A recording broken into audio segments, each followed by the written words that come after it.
मित्रों, आज हम आपको धन राशि वालों का गोचर फल बताते हैं कि धन राशि वालों में किस स्थान में मुख्य ग्रह कहाँ कहाँ भ्रमण कर रहे हैं और आपकी राशि में उसका क्या क्या प्रभाव होगा।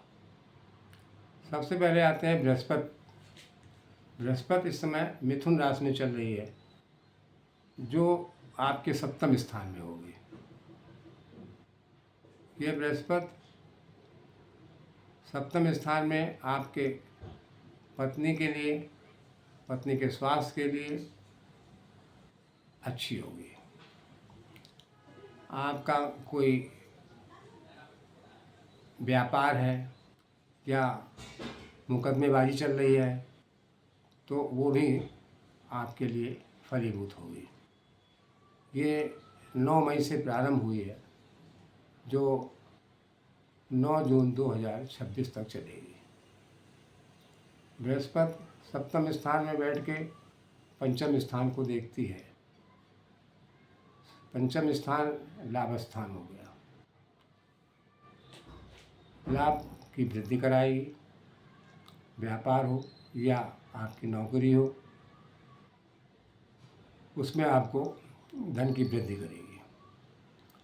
सप्तम बैठ के वो आपके लग्न स्थान को देखती है, यानी कि आपकी वाणी में मधुरता लाएगी, व्यक्तित्व की वृद्धि करेगी। साथ में ये नवम स्थान को भी देखती है, तो पराक्रम भाव हो गया। पराक्रम की कमी नहीं होने देगी। बृहस्पति आपके लिए उत्तम फलदायक होगी। अब आते हैं राहु के बारे में। राहु आपकी कुंडली में या कहिए आपकी राशि में कुंभ राशि में चल रहा है। कुंभ राशि में चल रहा है का मतलब वो आपके तीसरे स्थान में हुआ, यानी पराक्रम में। भाई बहनों का स्थान भी होता है, तो पराक्रम की वृद्धि करेगी, साहस की कमी नहीं होने देगी। पराक्रम जो भी आप कोई अगर अलसाते भी हैं तब भी आपको जो है आलस नहीं करने देगी, आपको पराक्रम कराएगी। पराक्रम स्थान में बैठ के ये सप्तम स्थान को देखती है। अब सप्तम स्थान पत्नी का आ गया, व्यापार का आ गया, मुकदमेबाजी का आ गया। वहाँ पर ये अनंगा लगाएगी। जैसे बृहस्पति सप्तम स्थान में बैठ के आपके इन कामों के लिए अच्छा करेगी, तो कभी आपको बाधा भी आ सकती है। वो बाधा जो आएगी आपको राहु के कारण आएगी। अगर मुकदमेबाजी चल रही है, आपके अड़ंगा लग रहा है उसमें कोई, तो समझिए आप राहु के कारण लग रहा है। और सप्तम स्थान को देखती है, तो तीसरे बैठ के सप्तम स्थान भाग्य स्थान हुआ। भाग्य में भी रुकावट डालेगी, अड़चन करेगी। और नवम स्थान को भी देखती है ये, तो फिर वही लाभ स्थान आ गया आपका। पराक्रम में बैठ के नवम स्थान आपका 7, 8, 9, 9, 10, 11 लाभ स्थान। अब लाभ स्थान में भी जो पैसा आपको 1 रुपया मिलना होगा तो उसमें जो है 12 आना कर देगी। मतलब बृहस्पति की दृष्टि, ये राहु की दृष्टि कमज़ोर होती है, खराब होती है। पापी ग्रह है, तो चूँकि पापी ग्रह है तो उसमें मन में जो है पाप की भावना होती है। तो आपके किसी काम में रुकावट डालनी होगी। उसके लिए कोई परेशान होने की ज़रूरत नहीं है, क्योंकि बृहस्पति आपका अच्छा है। अब आप राहु के लिए उपाय कर सकते हैं। थोड़ा सा बुधवार को हरा चारा गाय को खिलाएं, या हरी सब्जी किसी भी रंग की गाय को खिला सकते हैं आप बुधवार को। और साथ में अगर आपके पास में मछली को खिलाने के लिए कोई सुविधा है तो आप 1 लोई आटे की लें और उसमें राम राम राम राम कहते हुए छोटी छोटी गोलियां बनाएं और उसको जल में प्रवाहित कर दें जहाँ पर मछलियाँ हों। एक उपाय और कर सकते हैं आप, ओम रांग राहवे नमः। ओम रांग राहवे नमः का जाप 108 बार बुधवार से प्रारंभ करके करें। ये आपके लिए अच्छा होगा। अब केतु की बात करते हैं। राहु आपको हमने बताया नहीं, राहु जो है आपके 16 मई से स्टार्ट हुआ है ये, और ये 16 नवंबर 2026 तक चलेगा। 16 नवंबर 26, 1.5 साल होता है ये। तो इस अवधि तक आपको जो है राहु के लिए ये उपाय करना चाहिए।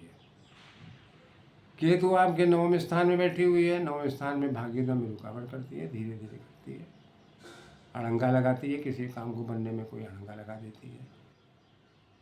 और पंचम स्थान को देखेगी तो 9, 10, 11, 12, 1 लग्न स्थान हुआ। लग्न स्थान में अब यहाँ पर देखिए बृहस्पति आपके लग्न स्थान को देखेगी, मधुरता लाएगी वाणी में।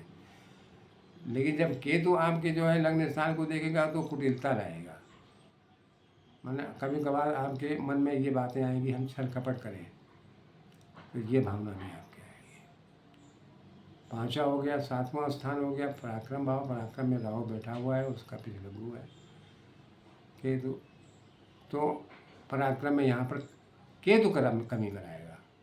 राहु तो खुद ही पराक्रमी है, वो तो पराक्रम करने देगा, लेकिन कभी कभार आपको आलस जो आएगा वो केतु की वजह से आएगा। भाई बहनों का अगर कोई स्वास्थ्य खराब हो ये कभी कर सकता है, क्योंकि भाई बहनों का स्थान भी है। आपके बाह में भी कर सकता है, बाह में दर्द कर सकता है। आपका दाहिना भाव, तो दाहिने हाथ में अगर कोई इस तरह के कष्ट होता है तो आप उसको डॉक्टर से संपर्क कर सकते हैं। और बहुत ज़्यादा कष्ट की बात नहीं है, क्योंकि राहु खुद ही बैठा हुआ है, अच्छा करता है।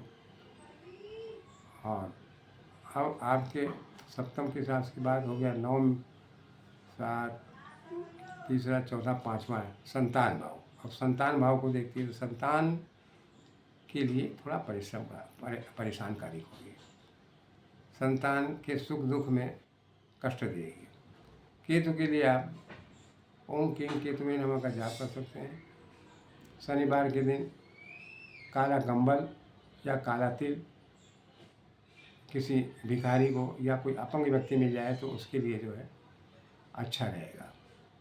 अब आते हैं शनि की बात। शनि मीन राशि में चल रहा है, यानी कि चौथा स्थान हुआ आपकी राशि से। धन वालों को इस समय ढैया चल रहा है शनि का। ढैया 2 साल मतलब 2.5 साल रहेगा ढैया। और ये 5 अप्रैल को आया है, तो ये लगभग 5 अक्टूबर 2027 तक रहेगा। इसकी अवधि कुछ आगे पीछे भी हो सकती है, क्योंकि इसके वक्री भी होता है, मार्गी भी होता है। तो ये कोई ज़रूरी नहीं है कि आपको जितना वक्री हुआ है उसी हिसाब से ये मार्गी हो जाए। तो ये अवधि इसकी जो है कुछ घट बढ़ सकती है। केवल राहु केतु की अवधि निश्चित होती है, लेकिन जो ग्रह वक्री मार्गी दोनों होते हैं उनकी अवधि थोड़ी सी ज़्यादा कम भी हो सकती है। कम तो नहीं होती है, वो ज़्यादा लेती है। 1.5 साल 13 महीने जैसे बृहस्पति है वो 13 महीने पूरी लेगी नहीं। तो शनि को आपको ये करना है कि सूर्यास्त के बाद पीपल के पेड़ में आप दिया जलाइए। दिया सरसों का हो, सूर्यास्त के बाद हो, ये आवश्यक रहे। प्रातःकाल आप जल में काला तिल चीनी मिला के आप पीपल के पेड़ में, या समी का अगर पेड़ है आपके पास में समी का पौधा, तो आप उसमें जल चढ़ाया करें। पश्चिम की तरफ मुँह करें। ओम संग शनैश्चराय नमः का भी जाप करें।